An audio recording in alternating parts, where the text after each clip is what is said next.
Hey, what's up YouTube? It's ICU, and today, ensuing the release of the iOS 12.4 jailbreak, I'm going to show you guys how to jailbreak your 4th generation Apple TV on up to tVOS 12.4 utilizing the Chimera 1.3.4 jailbreak. That's right, if you own an Apple TV, you can now jailbreak and enjoy the benefits, which we're going to talk about later toward the end of this video once we have jailbroken the device.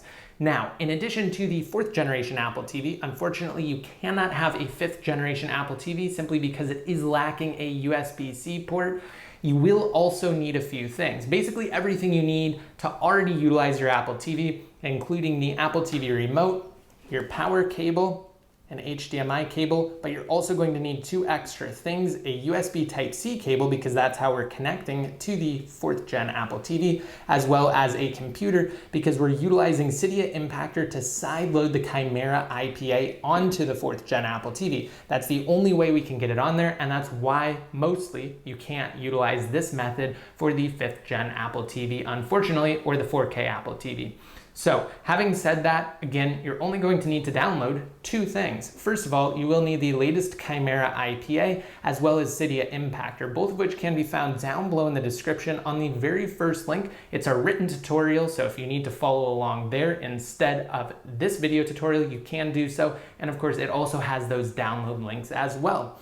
So with that said, let's go ahead and just jump straight into this, starting with our computer. You're going to have to plug your device into your computer via a USB cable. You don't have to connect to HDMI just yet. You just need to connect it to power as well as USB-C to either USB-A or USB-C if you have a newer computer with USB Type-C. And then you're going to load up Cydia Impactor. You can see right here that Cydia Impactor has already detected the device. It comes up as bedroom 2. That is the name of my Apple TV that we're utilizing here for this tutorial. Now next, you're just going to drag the IPA that you downloaded as well into the Cydia Impactor interface, and then it's going to ask for your Apple ID. This doesn't have to be the Apple ID that you use on a daily basis. It can literally be any Apple ID. All it's going to do is just sign the application with your Apple ID. None of this information is actually collected. It's just passed straight through to Apple's servers, and it's created by Sorik, the developer of Cydia himself. So let's go ahead and put in our Apple ID right now, followed by our password. And if you do have 2-factor authentication enabled, which all new Apple IDs do at this point, you're going to have to enable a one-time password.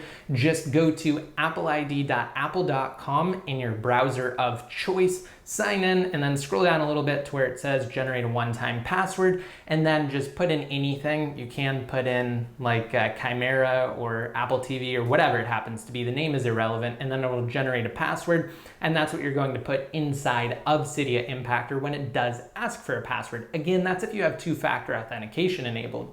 So at this point, if you guys aren't actually connected to a TV or some sort of monitor to actually view your Apple TV via an HDMI cable, you guys need to do that. You can of course unplug it, plug it into a new location, connect it, and then once it boots up, you should see Chimera again in the first spot, just like I have right here because we just finished sideloading it. And with the tVOS jailbreak, what's really interesting is that you don't have to actually authenticate via a profile. You can just load the application. It makes it even easier to jailbreak on tVOS. Now, inside of this interface, you have a few options. Immediately when you jump into it, you have just a jailbreak button. If you were to swipe down, you have the ability to set your nonce, you can view the credits, or you can restore your root file system for if and when you want to revert back to stock tVOS while still maintaining your ability to jailbreak by remaining on tVOS 12.4, which I also wanted to talk to you guys about a little bit more after we accomplish this jailbreak, just because it's pretty important. You guys will need to ensure that the option is checked. I'm going to talk about to stay on tVOS 12.4. But anyway, let's go ahead and tap on jailbreak. Literally all I did was just click the button, and you can see here that it says reboot required. So let's go ahead and press OK to that.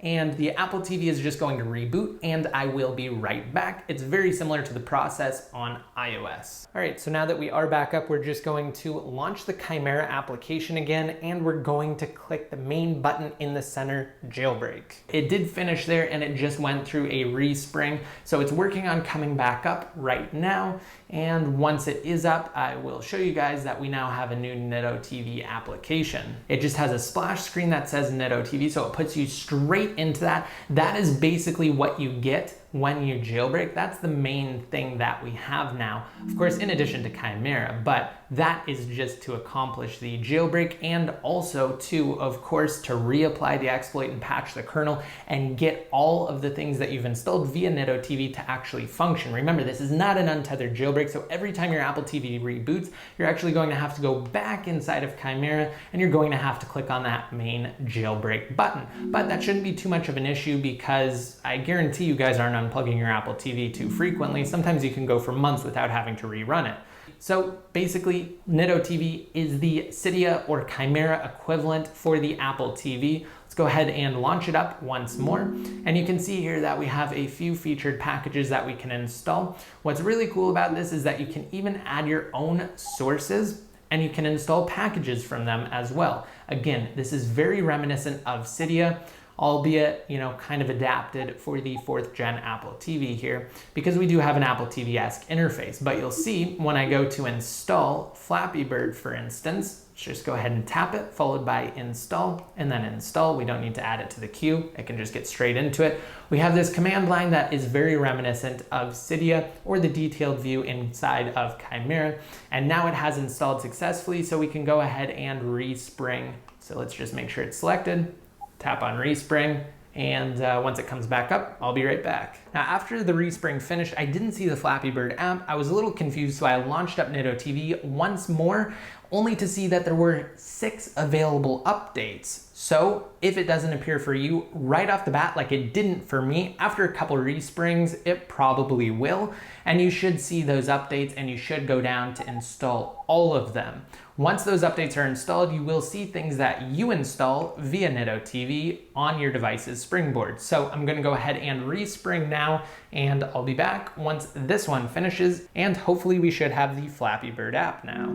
So we have basically the OG Flappy Bird here on the Apple TV. As you can see, I'm absolutely terrible at it, but this is just a taste of what you guys can do. That was an example of how to install, make sure that everything is updated. And also I wanted to mention that even after I did install those updates, for whatever reason, nitoTV wasn't able to complete the full respring. So I had to manually reboot the Apple TV, open up Chimera, re-jailbreak, or rather reapply the kernel exploit, and then do the respring via Chimera, and it functioned perfectly. As expected, we had Flappy Bird, we can now use nitoTV again, and anything that, of course, we obtain via nitoTV. And as I mentioned, that's just a taste. You can do other things like install KODI and get other awesome content on your 4th gen Apple TV via this jailbreak. I really hope you guys enjoyed this tutorial. And as one final closing note, I just wanted to say that you guys need to make sure that inside of settings, system, and then software updates, that you have the automatically update option turned off. So you guys just need to go inside of settings, system, software updates, and then right there for automatically update, just tap on it to toggle it off. Because I don't want you guys to have your Apple TV automatically update. That is an option that Apple enables by default. Right now, this does work on the latest public firmware, being tVOS 12.4, but eventually, just like with iOS, Apple is going to close that for the Apple TV. They're going to release a new version of tVOS that will patch this. It's not a matter of if, but rather when. And once they do that, they're going to stop signing tVOS 12.4, thus making it impossible to jailbreak on the latest public firmware like it is right now. All right, guys, so that wraps up this tutorial. Like I said, really hope it helped you out. And until next time, this is ICU signing out. So let's get directly into things, starting out here on my iPhone 10, running iOS 12.4. I'll just go ahead and pop up the settings app, go to About, and show you guys I am updated to the latest version of iOS, and I'm completely jailbroken with Chimera running Celio.